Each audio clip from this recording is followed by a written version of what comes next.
love your body, see it recovering, tell it you like life and you love it, and let it do the best for you. Because now your body says, oh, you love living? I'll do the best I can to keep you here.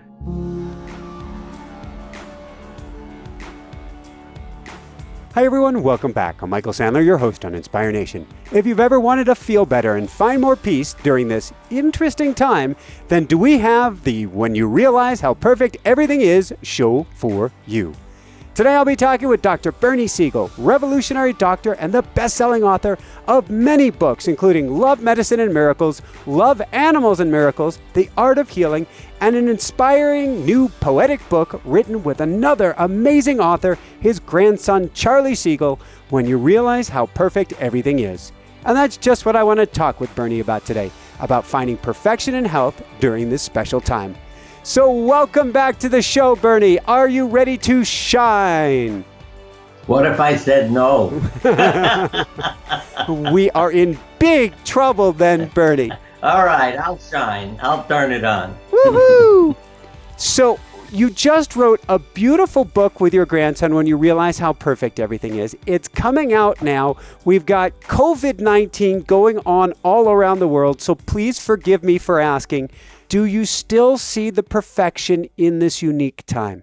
That's what I wanted to share. I was thinking that too, because in one of my conversations with God, I said, you know, as a surgeon, I can't take this. All the things you let happen to children, deformities, defects that I, try to repair. I did a lot of children's surgery, not to mention cancer and all kinds of things in adults.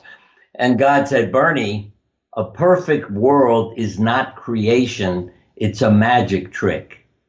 So my interpretation is the world is perfectly imperfect. See, and so the way my mother would put it, when something imperfect happened, she would say, God is redirecting you. Something good will come of this. So in that sense, it's perfect. And let me mention this, because when the coronavirus hit, three things occurred to me. Yes. See, what's the benefit? We'll reduce the number of people on the planet and overcome. So we're going to talk about benefit for the planet. Okay, go ahead. Yeah. Number two, we've already seen it in the newspapers. The pollution has gone down to where people can see where they're going now because the cars aren't driving around. And three is that when people realize, well, let's put it this way, back to the message we were getting, stay home.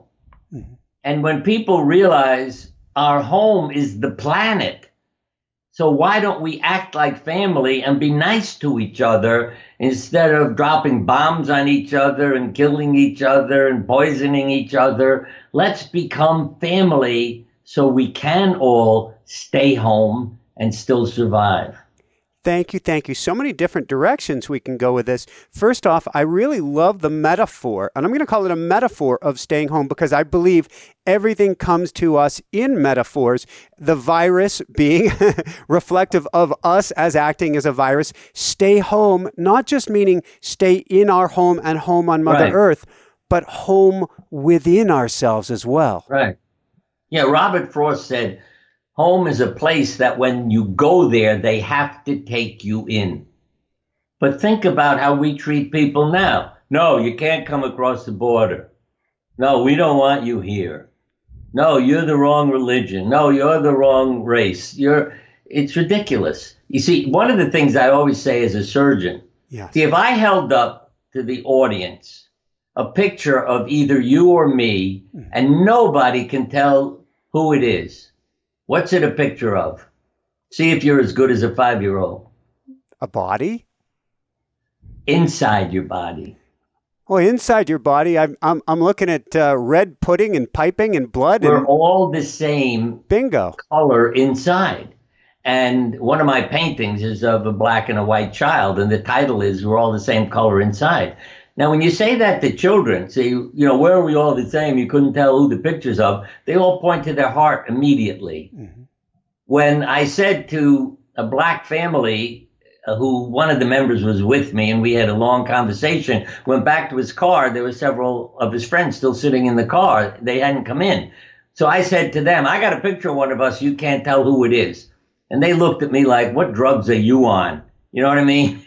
He's black, you're white. But my friend, who's a wonderful spiritual guy, immediately pointed at his chest like a kid. And I said to them, yes, I knew he'd know the answer. They were all the same inside. So we're basically one family. And as God said, I made you all a little different. So, we talked about the home. So if somebody came in the door, I don't say, who are you, one of my kids or a stranger? We know who it is because we look different on the outside for recognition, not for separation.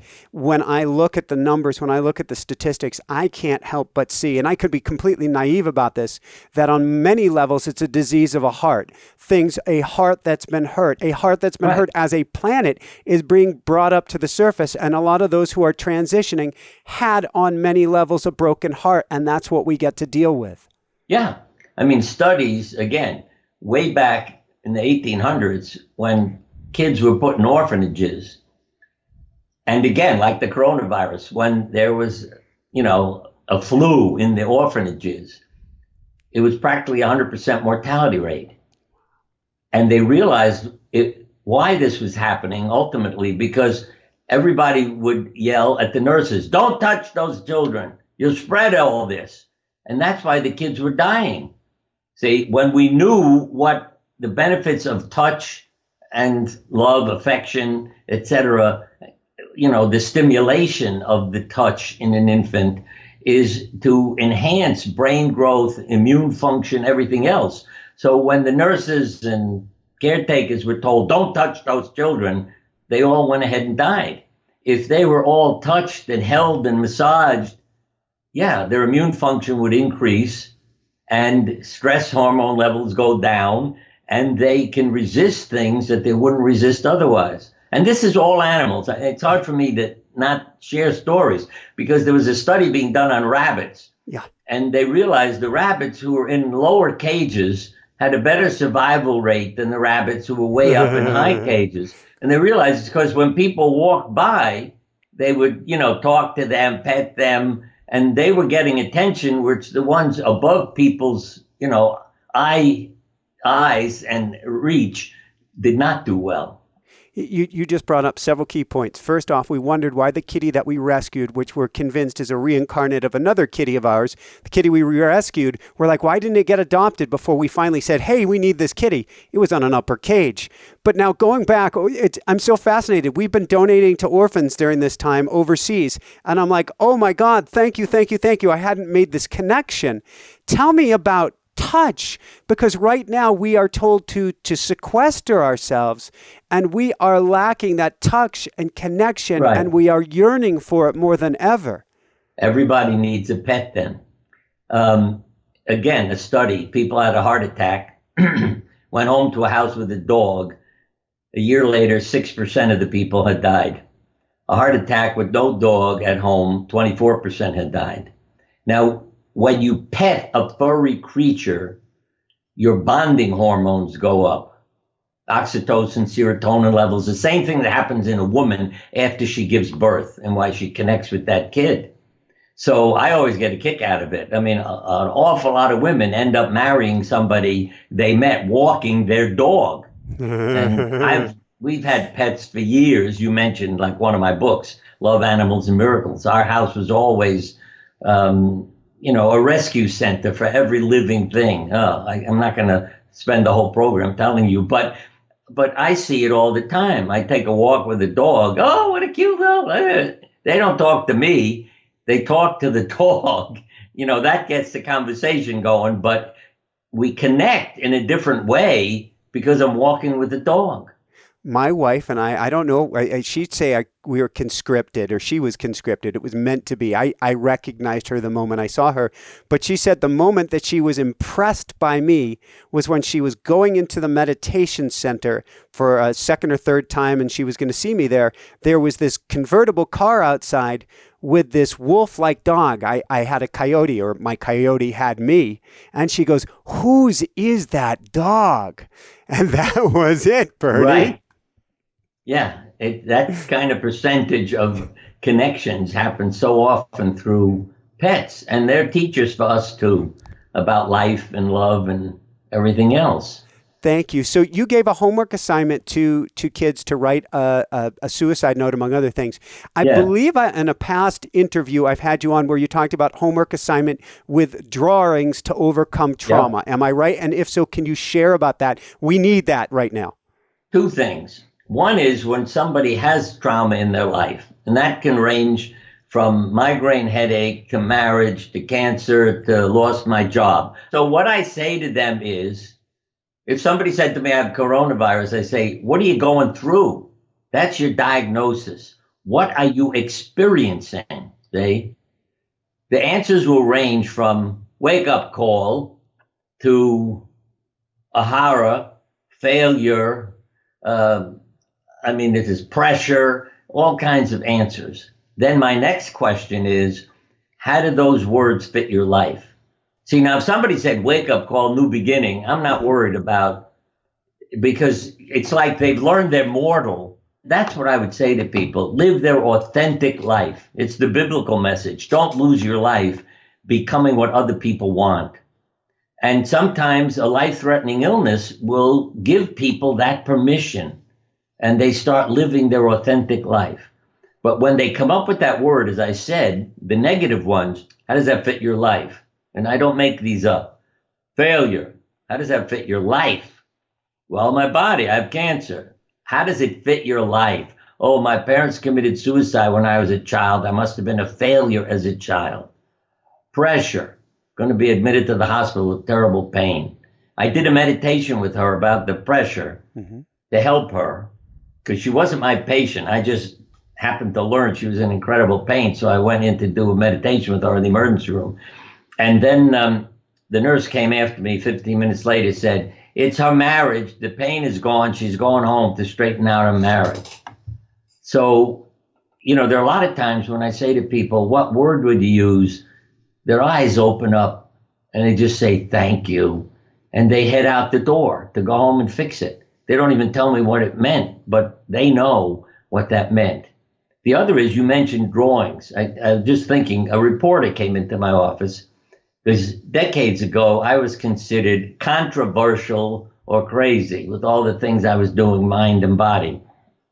I have a whole bunch of magazines that sit here that I found when I was cleaning up the house, all of them criticizing me, cover photo, and then that I'm nuts. But now what was I going to tell You're getting you? the last laugh, Bernie. Yeah, I know. Now I'm not on covers anymore, but I forgot what I was going to tell you now. We're talking about drawings and drawings to help people to heal. Yeah, the reporter, she came, and I could tell she thought I was crazy. And I knew this was going to be an uncomfortable interview. So I said to her, I got a couple of patients to see, then I'll have time to be interviewed by you. So tell me, draw me a picture before I come back, and I'll go over that with you and show you some of the things I'm doing. So she agreed, and she drew the picture. Drew a picture about what? Of herself. I said, draw a picture of yourself. So when I came back, she handed me the paper, and she had a really big head, which fit what I thought, an intellectual, not coming from her heart. But on the wall behind her in the picture was a clock with one hand pointed at the number 12. So I thought, I'm going to shake her up. I said, what happened when you were 12 years old? I don't like deadlines. I said, there's only one hand on the clock. And then she fell apart because she had been sexually abused at age 12. And I can tell you, the whole interview changed because suddenly he isn't crazy. How did he know that? And those are the things I learned from the drawings, because how did I start? I drew a picture of Elizabeth Kubler-Ross, and I didn't know how she knew so much about my life from all the questions she's asking. Like I was having trouble dealing with all my feelings as a surgeon. And one of her first questions was, what are you covering up? I said, what are you asking that for? Well, you used a white crayon on a white piece of paper. You don't need the crayon. And, and numbers too. Why 11 trees? And that related to what was going on in my life. And so I went to the hospital with crayons in my pocket. And it was amazing what I thought I was learning, but then learned that Jungian therapists, even Jung years before, diagnosed cancer from dreams, used drawings, but we're never taught that in medical school. Is there a way we can do this at home with ourselves so that we can understand where we are now? And I'm seeing this as a time of reinvention. We're coming out of the cocoon. We're healing our traumas so that we can grow those butterfly wings. You just said the right words, because in Solzhenitsyn's book, Cancer Ward, he uses the term self-induced healing. Mm-hmm. You never hear a doctor talk about that. You go into a doctor when you have an illness, they don't say, I'm going to help you heal yourself. If you get well, you had a spontaneous remission. Yeah. They're not smart enough to say, how come you didn't die when you were supposed to? Psychiatrists are much more open to that, because when they are seeing somebody with AIDS or cancer or coronavirus who's having trouble dealing with all this, and they help them get their life in order, they notice there are certain patients who, because of their personality and their changes, have a better survival rate. So they're familiar with that. But the infectious disease doctor, as Jung said, treats the diagnosis, not the patient's story. So they don't learn anything. And in Solzhenitsyn's book, when I read it, I learned he had had cancer later, and I thought he knew everything we're talking about. Out of this book, when the fellow's reading and it says self-induced healing, a rainbow-colored butterfly flutters out of the book. Okay? And everybody holds up their foreheads and cheeks for its healing touch as it flew past. What's the symbol? The rainbow is your life in order. The butterfly is the symbol of transformation. It takes a struggle. You got to get out of the cocoon, get your life in order, and then amazing things happen, because now your body says, oh, you love living? I'll do the best I can to keep you here. Yeah, not, oh, you hate life? Well, Monday morning, more heart attacks, strokes, suicides, and illnesses. Now, if the president said, let's cancel Mondays, well, Tuesday will take over, okay? We'll make a bigger weekend. Yeah. But it probably would help if we had a 3-day weekend, versus 2 days. And I think this is the part people have to understand. And medicine needs to wake up, because when I sent articles to medical journals, they came back saying, interesting but inappropriate for our journal. When I sent it to psychiatry journals, it came back saying, it's appropriate, but it isn't interesting. We know this. So there's one psychiatrist out in California. He wrote, when he was taking care of people with the AIDS epidemic, an article entitled Immune Competent Personality. Okay? And you can give those questions to people, and you'll know if they have a better chance of surviving. See, if I said to somebody with the coronavirus, your family asks you to do something you don't want to do, what would you tell them? If they said no, I said, you're on the right track. You're taking care of yourself. Say, you're not being a victim. And nurses, I may add, have a lot of trouble saying no. They're so busy taking care of everybody, and it hurts them. So we need to take care of ourselves, and that's not being selfish. You can also ask for help. See? That's survival behavior too. You have a problem, you say to people, I need your help.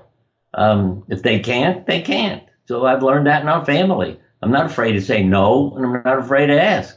Thank you. I want to come back to the crayons one more time here, because I'm very excited about this. Oh, yeah, go ahead. Dozen different directions. What's an exercise then we can do? We grab our Crayolas. We may not even have coronavirus, but we're stuck at home. Well, number one, have a white piece of paper and have all the colors available, black and white, brown, and the rainbow, because each color has meaning. I give you an example. One little boy came in with a black picture. I said, what's going on in your life? He said, I have 2 older brothers. That's the only crayon they give me. So you have to know that people had all the options. See? And as a matter of fact, it was so meaningful that one of the anesthesiologists made a coloring book in the operating room for every kid, before they went into surgery, they completed this book. And I'll just, again, so I tell you why colors are important.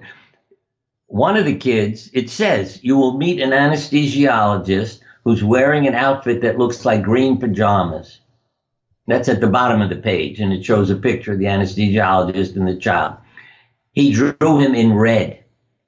And I saw that. I said to the anesthesiologist, we got a problem. He knows there's danger here.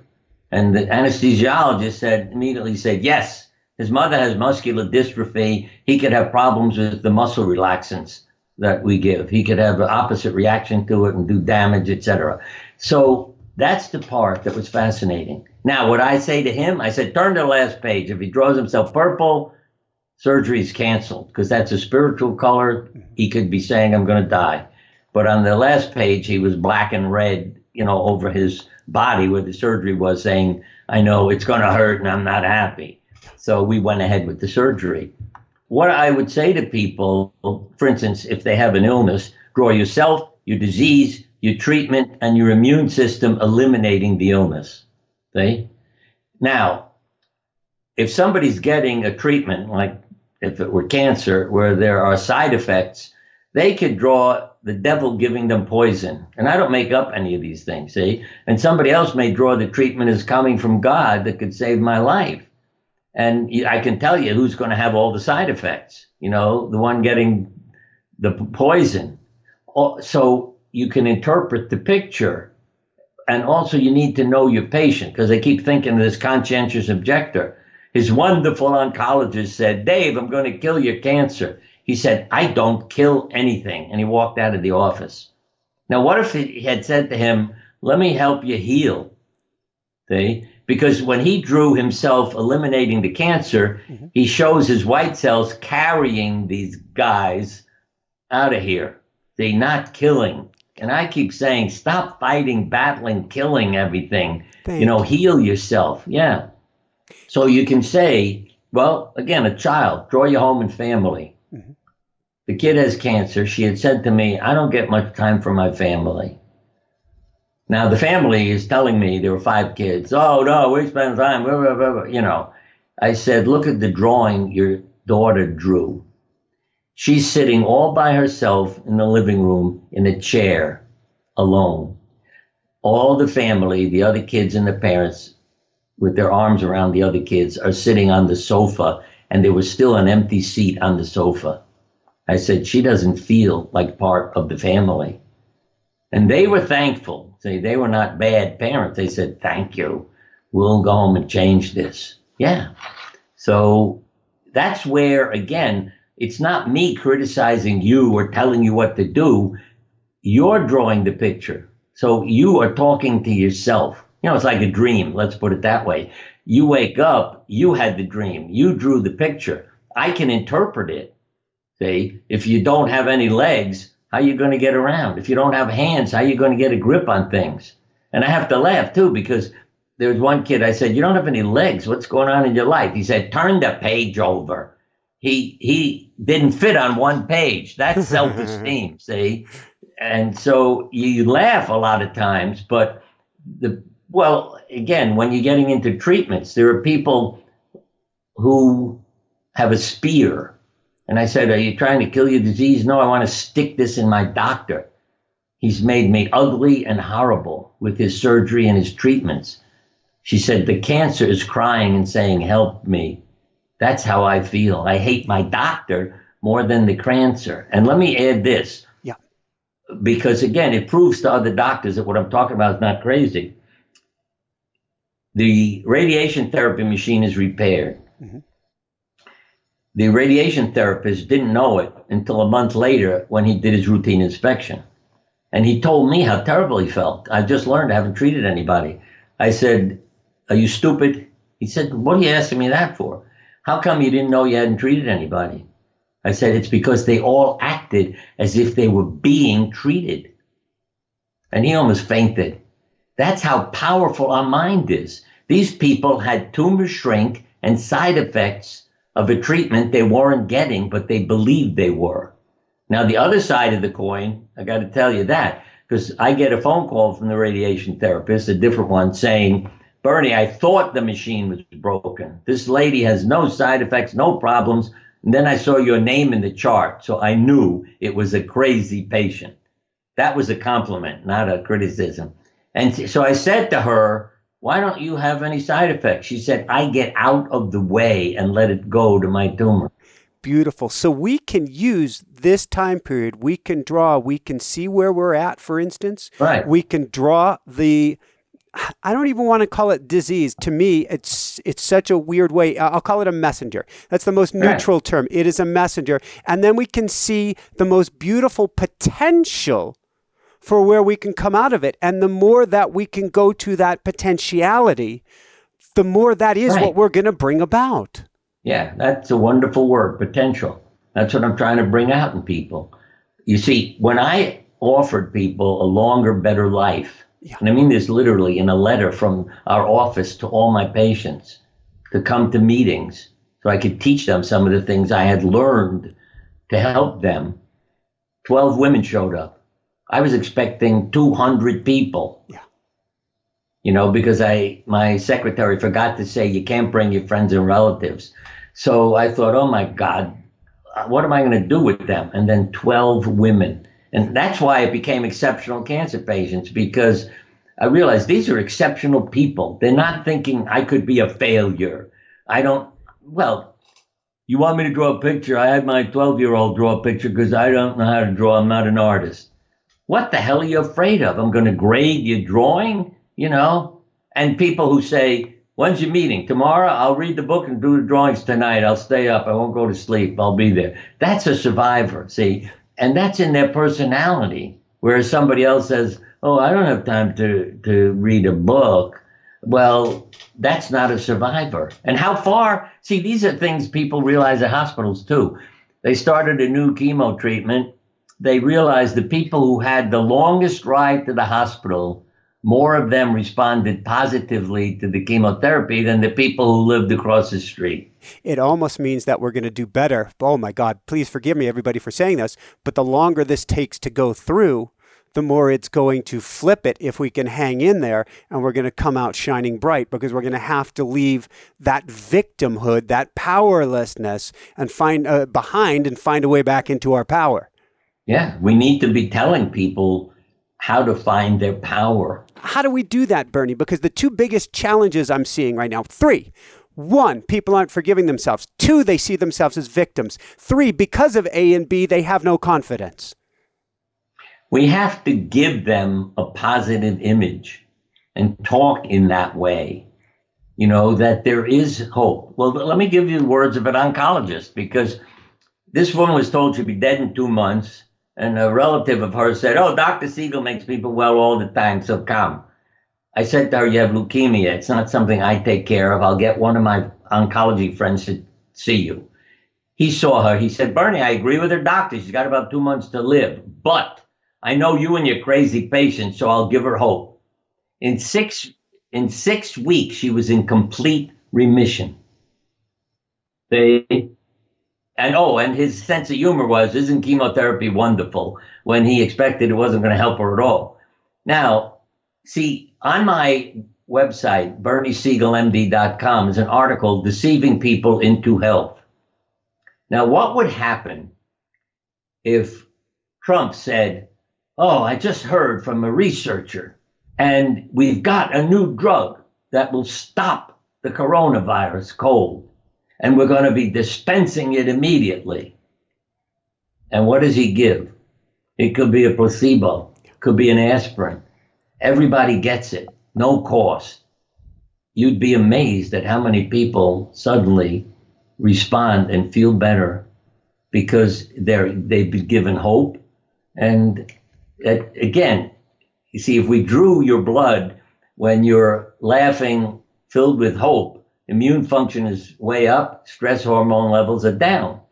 And this is just using actors. If I put you in a tragedy, your immune function goes down, your stress hormone levels go up. So you see this on Broadway in the winter, who gets the flu, depending on the play they're in. Well, this is such an important point, and I wanted to ask you about laughter, and I've been spontaneously breaking into my laughter my last few interviews, which is really wild. But if you go onto Netflix right now, the number of end-of-the-world gloom and doom, kill, shoot, blow up meteors, I believe is at an all-time high where we're creating a collective nightmare. What we need to heal as a planet, to heal as a species, to heal as an individual is the reverse, where we're literally peeing our pants, falling off our couch, laughing. Yeah. We should be having the people who have gotten well on television, and say, this is what I did, this is how I behaved, just like that psychiatrist made up the list, immune competent personality. That's what we ought to be telling the world. And if you want to call it deceiving them into health, I don't care. You know what I mean? Nobody's mad at you, because what I would give people treatment and tell them, imagine I have you come in the office every week, give you a shot, tell you it's a wonderful new drug. I would do this with people, and I'd give them, dead bacteria, so it stimulated the immune system. So I could at least know I was doing something for them. And they would respond dramatically, and the family, I would have to tell them so they didn't sue me. And I always felt that detracted from the result. But they would look at me like, holy, we didn't think this would do anything. And with kids, it's so easy to lie to them because they trust you and their parents. So especially with children, I would tell every parent, get a bunch of vitamin pills, put a label on, anti-coronavirus medication, and give one to your kid every day and say, you don't have to worry, this will stop anything from happening to you. And they trust their parents. I love you, Bernie. I love you, man. Is there a way we can lie to ourselves? Yeah, by picturing it. You talk about meditation. See, your body believes what your mind conceives of and visualizes. So when you visualize, the best results, then your body believes in it and they start happening.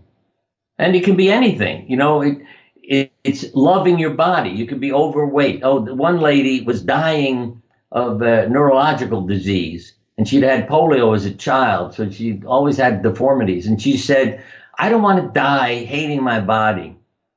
So I sat naked in front of a mirror and started loving my body inch by inch. She said, I'd start at my toes and I'd work my way up. And what was the end result? Her disease went into remission and she was perfectly well from loving her body. So that's what I would tell them. Love your body, see it recovering, tell it you like life and you love it, and let it do the best for you. Is it okay to say that to ourselves as a practice, even if we don't believe it yet? Yes, because you should believe it. It is. I mean, the potential is there. That's why I like that word. See? I mean, I work on myself every day. I have I've had a lot of falling off the roof, cars going through red lights and crashing into my car. So I have a lot of back problems and issues and balance. So, yeah, I talk to God every morning. I mean, I send love and energy into the nerves that are involved in my feet and so forth.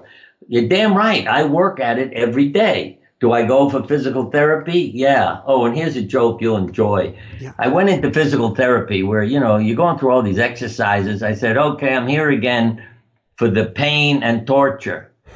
And the guy there said, yeah, that's why it's called Amity PT. Pain and torture.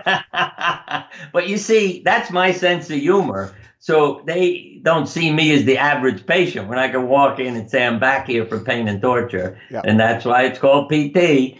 But, when you have that attitude, it helps you. And yes, I know the potential because from working with children, they believe me and they believe their parents. Mm-hmm. So we lie to them all the time. See, just simple example. You take an alcohol sponge, you rub a kid's skin, and you say, you're lucky. They've just come out with this new sponge. It cleans your skin and numbs it. You're not going to feel the needle. And 98% of the kids would say, oh, that's great. Why don't the other doctors do that? A few will say, I felt it. But they're not saying, oh, wow, that hurt. I felt it. I say, well, it was a bad sponge. They didn't make it right. So don't worry. Next time, I'll be sure we get a good one. But that's what impressed me, because I'm just being my crazy self and doing those things.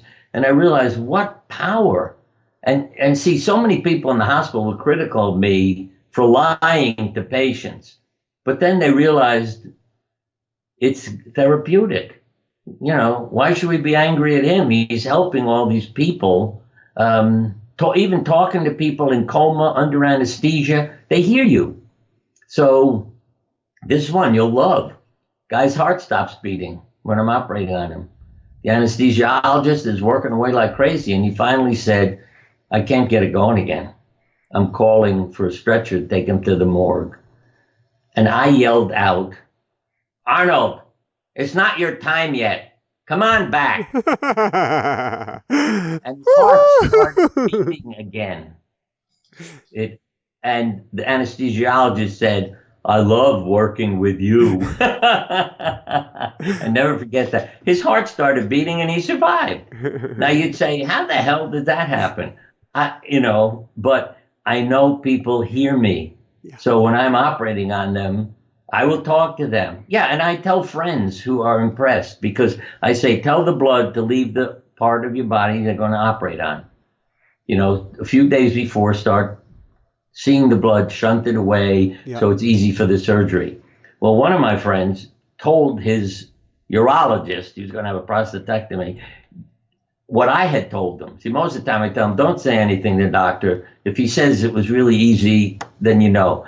But the urologist who operated on him said afterwards, it was amazing. It was so dry. Surgery was so easy. There was no bleeding. But he had heard that he was going to work on it. Thank you. How else do we deceive ourselves to perfect health, or deceive ourselves into really boosting our immune system during this time? Well, you're not lying. Let's put it that way. Yeah. You're trying to bring out the potential. Let's say you're being a coach to your body. So you're encouraging it, giving it positive messages, telling it it's loved, and letting it know what you want it to do, you see. So again, you get back to the drawings. If you draw your immune system as 5 cells and then 500 cancer cells, what are you saying to yourself, see? So enhance the positive side, the healing side. And then different things happen. Because I have patients who draw the treatment coming out of God. And they don't have side effects. Believe me, God is the x-ray machine.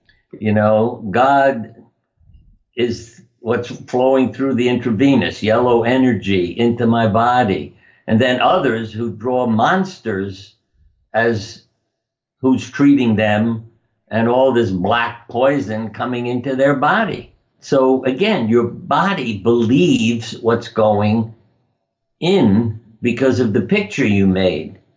And when you change the picture, your body doesn't expect to have any trouble. So why should it? It's like hypnotizing your body. Speaking of that, and speaking of healing our bodies, I want to talk about healing our hearts. And there's so many people today who don't forgive themselves. And I think now being caged in 4 walls, not being able to go out, these wounds come up and come up and come up. How do we start to heal the wound specifically of not forgiving ourselves, which to me makes that heart susceptible during this time? If you can't do it and won't do it, what can I tell you? But again, it's why you have to have faith and hope in the Lord. I always say, God loves you. I'll say to people, how would you introduce yourself to God? And if you say, oh, I'm a doctor, come back when you know who you are. See, when you say, tell God his child is here, they say, come on in. So it's knowing you're of divine origin, you see. And I always say, like that title of the book about perfect, we're perfectly imperfect. So you can keep working on becoming perfect and become a love warrior. That's another word I made up that I love. When people give you trouble, tell them I love you. Then they don't know what to do with you. And it just shuts them down. But I know they haven't. I've helped people by saying to them, who were really violent. I'm sorry for what's going on in your life. I want you to know I love you. I'm sorry your parents didn't.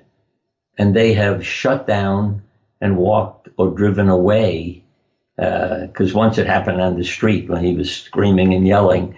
And I hope they go and work it out, either with their parents or change things.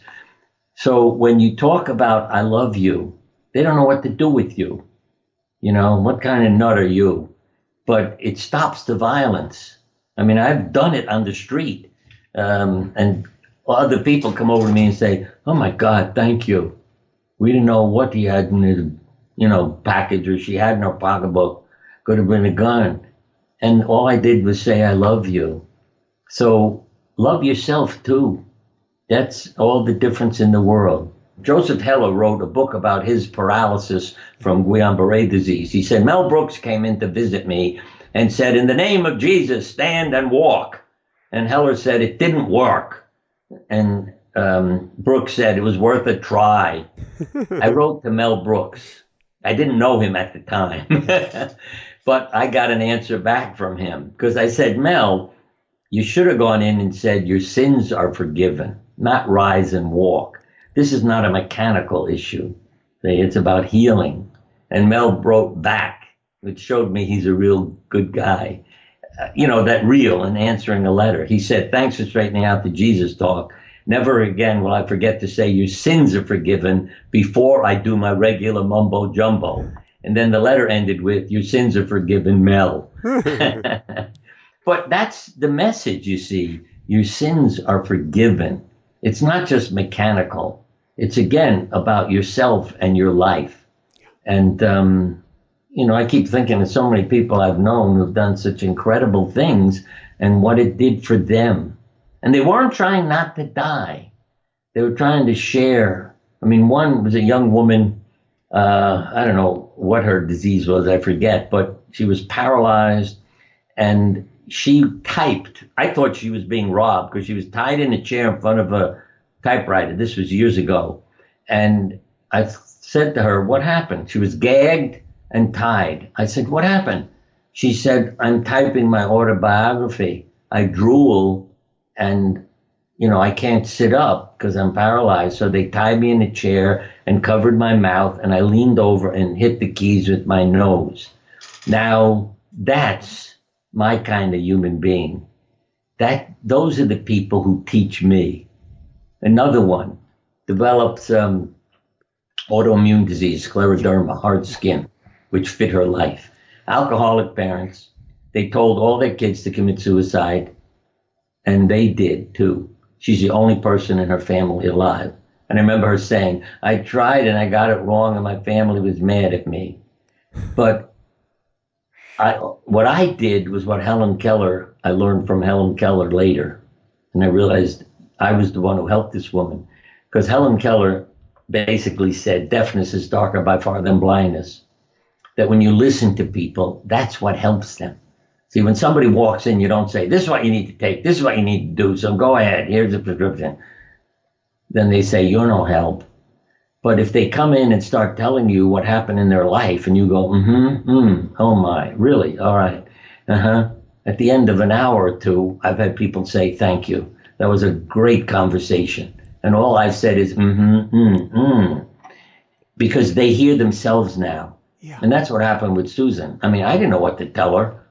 Oh, when I said to her, you have pictures of yourself as a baby so I can show you you're beautiful and lovable? She said, no, my parents never took one. So I just sat there week after week listening to her scream and yell.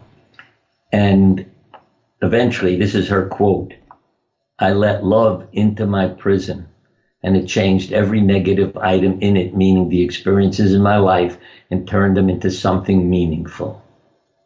And she ultimately became my therapist because of how spiritual she became. It was a pleasure to be with her. And I keep thinking of a landscaper now, too, who was retiring and his life lost meaning. So he had cancer. I said, you need more treatment. You forgot something. What'd I forget? It's springtime. Gonna go home, make the world beautiful. So when I die, I leave a beautiful world. 6 years later, he appeared in the office, and I told the secretary, he's dead. Why are you giving me his chart? She said, go open the door. And he was sitting in there. Dr. Siegel, I have a hernia from lifting boulders in my landscape business. He lived to 91, and he became my teacher too. See, if I took a walk with John, the world became beautiful. Yeah. I mean, what I call the weed, he said, look at how pretty that is. So it changed my life. I mean, I'd go out jogging and bring weeds home to put in the front yard, but they weren't weeds. They were pretty little flowers. And people would always wonder, why is he pulling all those things up for? But I wanted them. They were so pretty. Yeah. I have a process I teach people of automatic writing, of going quiet in the morning, meditating and writing and having a conversation with God. Right. You said you talk to God every morning, and I've actually read in your book that people might think you're a schizophrenic or something because you're always talking with God. What could you tell me about this? Lily Tomlin. Yes. You talk to God, it's called prayer. If God talks to you, it's called schizophrenia. But no, I talk to God and God talks to me. The talking to God, and I hear God talking to me, this has gone on for years. I hear voices, and I'm not psychotic, and they always make a difference. From one morning, my father was dying that day, the voice said to me, how did your parents meet? I said, I don't know. Then ask your mother. Because I asked that question when I got to the hospital. My father died laughing over the wonderful stories my mother was telling about him losing a coin toss and having to take her out. And then it went on with other crazy things. So, and one day I was singing, I am strong and thou art weak. And I heard a voice say, you have the lyrics wrong. You should be singing, I am weak and thou art strong. And then the voice said, but maybe I've done a good job with you. So go ahead. And I mean it. This just comes, as my wife said, comes from God knows where. I hear voices, and sometimes it'll tell me where to park a car, and what I'll find there becomes significant, or who I meet because I parked there. And there are no coincidences. Again, it's the way Jung put it was, the future is unconsciously prepared long in advance, see, and therefore can be guessed by clairvoyance. But it's that connection with God. So, and let me tell you something even more meaningful. I mentioned I did a drawing for Elizabeth Kubler-Ross. In it, I drew a man I met in a meditation. Mm-hmm. He said his name was George. And the meditation was, you're walking on a path and you meet a guide. And he showed up. He had very spiritual garments on, religious, spiritual. I didn't know what they meant, but he said, hello, my name is George, which I found sort of disappointing. I was looking for Jesus or Moses or Abraham or somebody I knew. And, okay, we talked. After that, I began to notice that when I gave lectures, I wasn't saying what I had planned to say. Yeah. I was talking, but somebody else was producing the talk. Yeah. And I stopped even making outlines. I would just get up and start talking. Now, the first time it happened, though, is what it taught me. I brought a whole bunch of notes and outlines, and I realized you're not following anything, but it's good, so keep it up. A couple hours, I'm done. First person from the audience came up, said, I heard you before, that was better than usual. I said, I agree with you. The second person said, I drew a picture of a man who was standing in front of you for the entire lecture. Here it is. And it was George. Now, he's somebody with a beard, not an average guy, like if they said they drew you or me, he is unique, okay, in his appearance. So I knew who it was. Now, and that place was called Mercy Center, a spiritual place. A year or two later, I'm there speaking at a Christian funeral. And at the end, Olga Worrell, who was a healer, also knew the man who died. And as a funeral, people are departing, and we're standing in the lobby saying goodbye to them. She said to me, Bernie, are you Jewish? I said, why are you asking that? She said, because there's a rabbi standing next to you. And she described George in complete detail. And that's when I knew why he was dressed the way he was, which included the, prayer cap from 100 or more, 200 years ago, when they were more like a circle that was, 2 or 3 inches high on your head, and his beard and his robes and everything else. And then it was like, oh my God. So, yeah, I trust him, and I know he's there, and other people have seen him. And, so that's nothing to me, because, yeah, if they're in the right place, like the healer, the psychics, and with quiet minds, it's amazing what they can see that others won't. Well, you just said something fascinating there, with quiet minds, because I know we all have these voices, we all have these connections, but we need to still the mind a little bit in order so that we can hear them. You have to stop thinking. See, years ago, this is out of my life, and it was funny. I had 1 C in 4 years of college, creative writing. Why? Because I was thinking like a science major, what I should write. Now I've had #1 New York Times bestsellers and writing others. It's not coming from my mind, in an intellectual way. It's coming from my heart, from my consciousness, from my spirit. And, well, a wonderful, The Godfather, Mario Puzo was a friend of mine too. And his girlfriend said that she'd see him sitting in the office and doing nothing. And she said, look, you told me you were going to write, and you're sitting here doing nothing. He said, I'm waiting for the characters to tell me what to write. That's when I understood, it's coming from this other sense of consciousness. So now when I write, it ain't me, if you know what I mean. It's like George and the characters are writing, and I enjoy it. Yeah. Before we begin to wrap things up, your wife, if I understand right, Bobby, passed away about 2 years ago, maybe a little less. And you were given a very special experience 2 days later. What happened?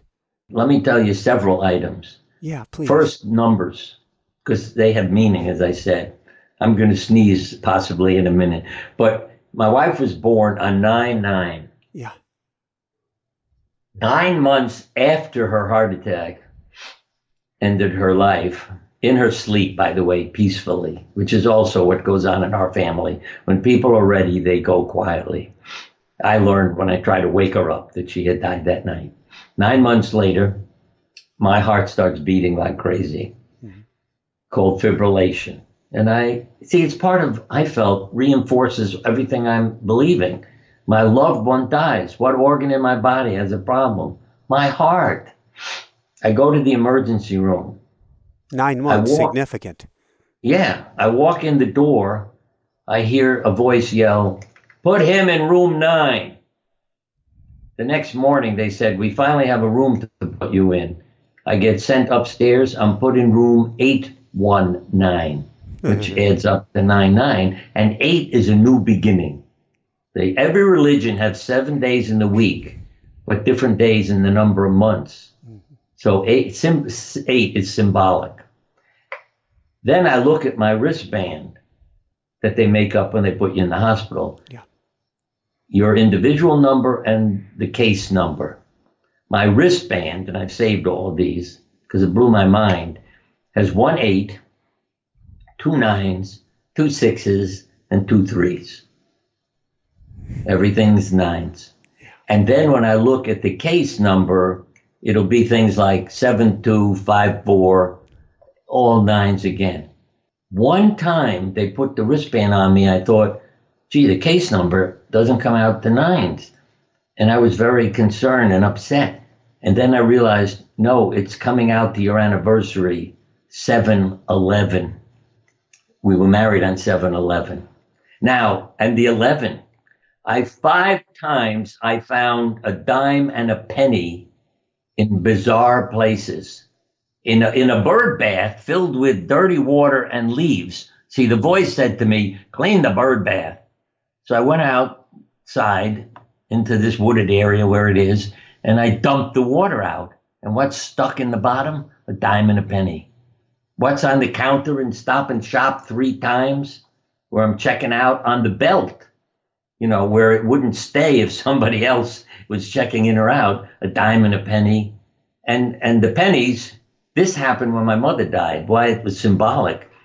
I started finding innumerable pennies. And one of the grandchildren, this little pipsqueak in the front yard, said to me, they're pennies from heaven. That blew my mind that a 4 or 5-year-old would come up with that explanation why I was finding pennies. But since then, in our family, they are pennies from heaven. And one more that was really mystical. I go to bed at night and I hear like you blow out a candle, and I feel a breeze on my face. I knew my wife was kissing me goodnight. Now that happened, I don't know, say anywhere from 6 to 10 times. I can't remember, but it happened quite often. And other times I would hear her voice in the bedroom. One night, shows you how crazy you could be. I even sat up and said, do you need any help?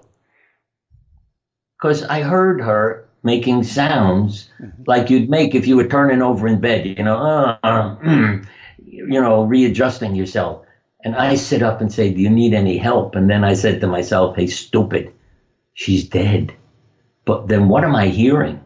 I know I'm not making it up and I'm not crazy. And the experiences have been incredible. I had a patient come in one day and said, I've learned you're not a normal doctor. This was years ago. So I'm a mystic, and we were having a group meeting of mystics the other day, and I said, let's get a message for Bernie. And here's your message. It's from Frank. If I'd known it was this easy, I'd have bought the package a long time ago and not have resisted so much. And that was a doctor friend of mine who had just died, named Frank. He'd been in our cancer group. I called his wife. I said, if you're not going to get upset, can I give you a message from Frank? That this mystic called. She said, sure, go ahead. So I said, if I'd known it was this easy, I'd have bought the package. And she let out a scream. Oh my God. I said, I told you I don't want to upset you. You're not upsetting me. That's what he said every time he left the meeting. Now, Bobby dies. This woman, Monica is her name. She doesn't know it. She doesn't live near me, not a neighbor and so forth. So Bobby dies on a Friday. Sunday morning, the phone rings. Hi, it's Monica. A lovely lady who was an opera singer got in touch with me to say Bobby's fine, she's back with family again, and everything's okay. How do I know that's true? Bobby's mother was a well-known opera singer. Now, how the hell would a mystic know that? This is a woman who died many years ago in her 90s, and I get that from a mystic. So that is what makes me have an open mind. I've had a past life experience, a near-death experience, messages from the dead, healing, all kinds of things happen. And I know it's real. It's part of creation. It's back to everything's perfect. The ability is built in. And as I say, if we could all have that faith. See, my past life taught me about faith because I went for therapy because I killed with a sword. I really felt that's exactly why I'm a surgeon today, to help with a knife. But when I went for therapy with, what's his name, a Jungian therapist, James Hillman, because I was really crying and crushed from killing people with a sword. Did you know this from dreams, or how did you? No. This was somebody said to me over the telephone because I was so busy. Why are you living this life? And I went into a trance. And I sat there, oh my God, I have a sword in my hand. So it all came spontaneously. I always said it was like I watched a movie with myself in it. Yeah. I don't know how to explain it to people. And it was crushing. I may add, I killed my wife in this life, in a past life. And I cried for hours and hours and needed to get therapy. And James Hillman, I came in, I said, look, my Lord asked me to kill the neighbor's daughter. And he said, Bernie, do you hear what you're saying? I said, what do you mean? You keep saying my Lord. I said, yeah, it's the Lord of the castle. He said, no, Bernie, it's your Lord. You need to go and relive this. And boy, did that strike home, because I always questioned Abraham. See, we're going to take your son. Why didn't Abraham say, take me, leave the kid alone? See, that was my reaction. Yeah. Why don't I kill her father? He's the problem. Not. So I realized I needed to have faith. And then those things wouldn't have happened. Because if I'd said, okay, sure, I'll go and kill her, he would have said, no, I want you to bring them here to resolve this. Because that's what Hillman said to me. He said, Bernie, you have to go home and relive this. So I went and relived it by saying, yes, I'll go. And then I was told, no, bring them here. Let's heal everything. And I felt, because I read a story one day about two guys, one sold land to the other one. And the guy's digging in the fields and he hits a box and it's filled with treasure. So he brings it to the guy who owned the property. He said, hey, I found all this. It's yours. He said, no, it isn't mine. You bought the farm. It's yours. No, it's yours. No, it's yours. And the guy comes by and says, what are you arguing about? He said, oh, look, you got a son, you got a daughter. Tell him to get married and give him that as a wedding present. And I realized that story hit home for me, because I thought, wow, my wife and I have resolved that past life. We got married and we're all one family now with nothing to fight over. Yeah. I mean, and we were in such love. It's impressed me that we were like one person. We didn't need anything. It's the only way I could ever put it. We didn't need to go on vacation, or it's just, we were happy sitting in the kitchen with each other. Yeah, you want to go out to eat? Fine. You want to go see a movie? Fine. But we didn't need to go to be happy. We just need to sit home and be happy. And home in here as well. Few last questions. This has been so beautiful, Bernie. First off, for people going through this, or people who are scared, who are worried, who are feeling isolated, lonely, alone, depressed, what would you recommend for people, or what words do you want to share? Well, two things at least. It's okay to ask for help. I mean, if people can't or don't want to help, now you could say, well, I can't hug people if it's the virus. But, you could say, send me hugs, send me love. Send me a symbol, a gift, something I can hang on the wall.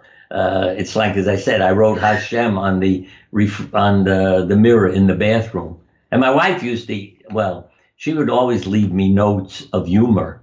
And I used to write things to her with her lipstick. But, one that's still there. See, if you get people to smile, she said, you must be putting something in the food to make me want to live with you. That was her sense of humor. She did stand up humor, one-liners with me when I lectured, because, again, of how it helped the audience look younger and healthier. So what do I add about humor? Laugh for no reason every 3 or 4 hours. You'll live a longer, healthier life. That has studies been done with cancer patients. The other is know that you have God, have that faith. And it's not about you being perfect. It's God loves you. Understand that. And try to be God's right arm, if you know what I mean. Because when I say to God, yeah, I'd like to be healthy, but that's so I could do more for you. I'm not trying to be selfish. So you say, oh, I'll fix you. I'll take care of you. You're a nice person. No, I'm trying to accomplish something. And that's why I want to be healthier and normal. And also think about, that material things are not the issue. Lottery winners, 95% of them end up totally screwed up. So remember, if you won the lottery, how would you help people? See, how would you make the world a better place? And try to be that agent who does that. My father's father died when he was 12 of tuberculosis, leaving 6 kids and a wife with nothing. And yet my father, as an adult one day, I heard him say, one of the best things that happened to me was my father dying when I was 12 years old. And when I got him alone, I said, what the hell are you talking about? He said, it taught me what was important about life. So remember that. And give from your heart. See? Yeah, if you want to make a contract with somebody, go ahead.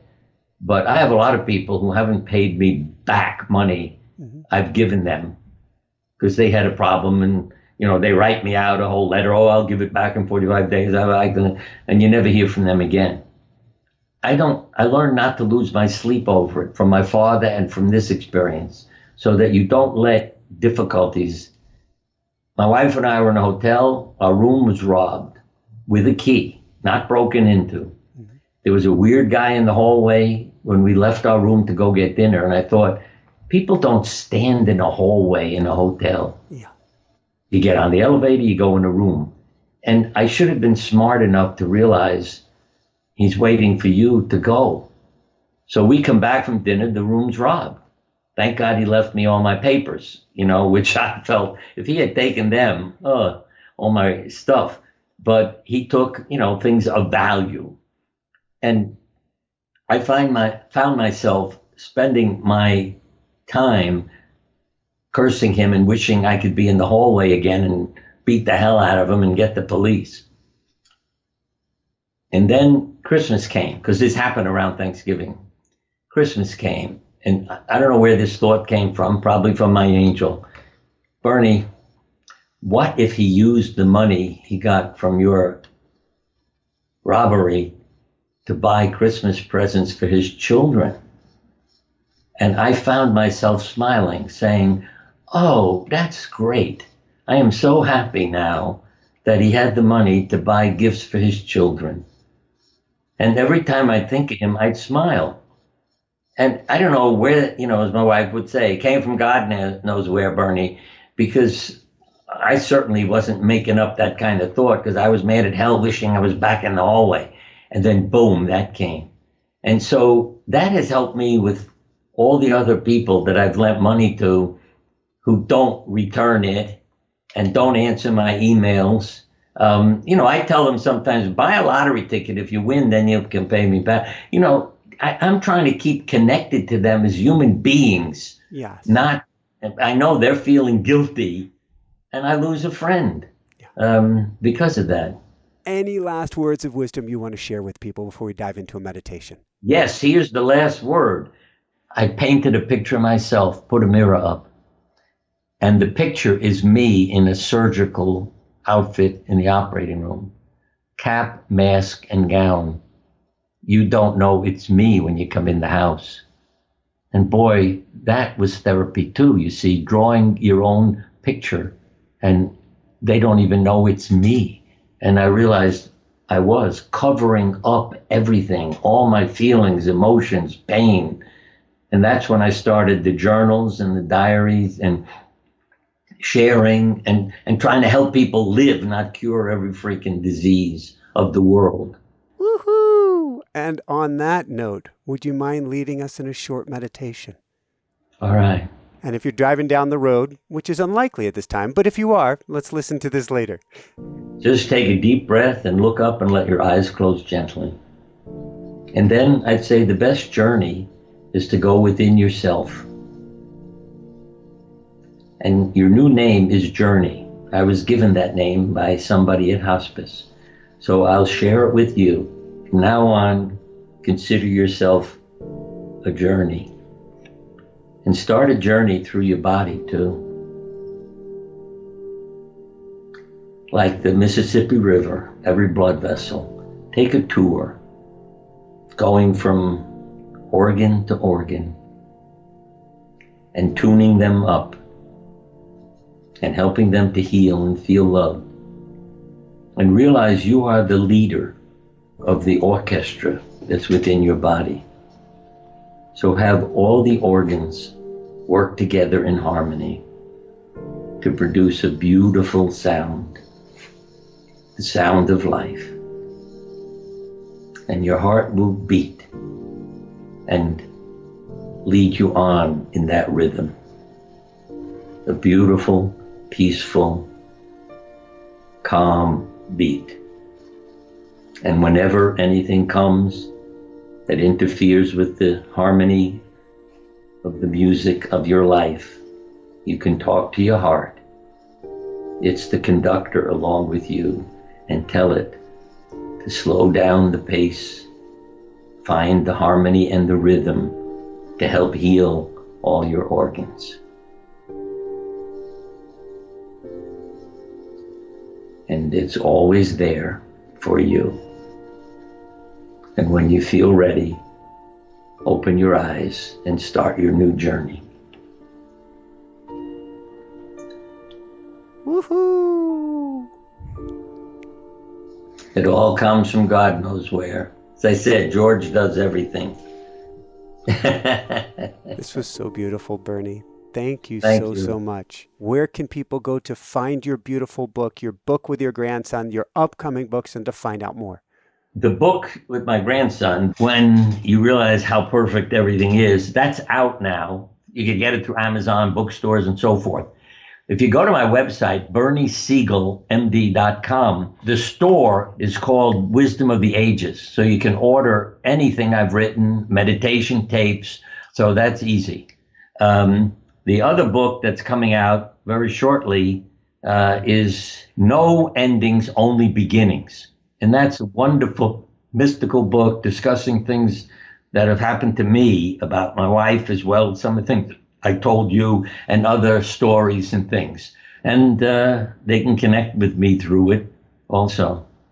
And Charlie's the name of our grandson who's at the Wisdom of the Ages.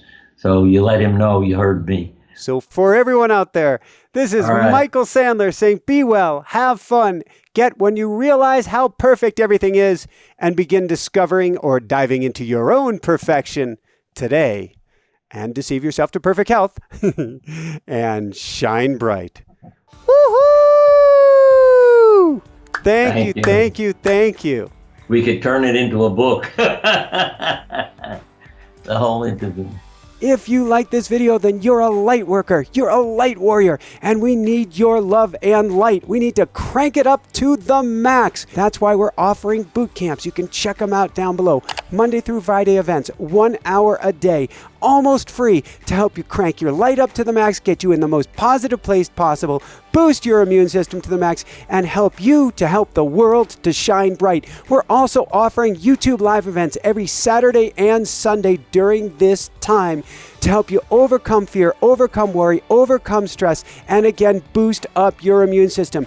These tapping events, these boot camps, all involve group meditations where we come together, set group intention, help you help yourself, help your family, and help the entire world. You're a light worker. Your time is now, so come join us. Click below for these extra special events. I just had such a beautiful interview with Bernie Siegel on When You Realize How Perfect Everything Is and Deceiving Yourself to Perfect Health. To check out more amazing interviews, click here, subscribe below, click on that bell icon to be notified of upcoming shows, YouTube premieres, and YouTube lives with me, and come join us for our boot camps. We will be absolutely positively helping raise your vibration and shift your life. Click on the link below to join us. Also, to find out about scholarships if you can't afford to join us. Love you guys so much. Shine bright. Woohoo! Love you guys.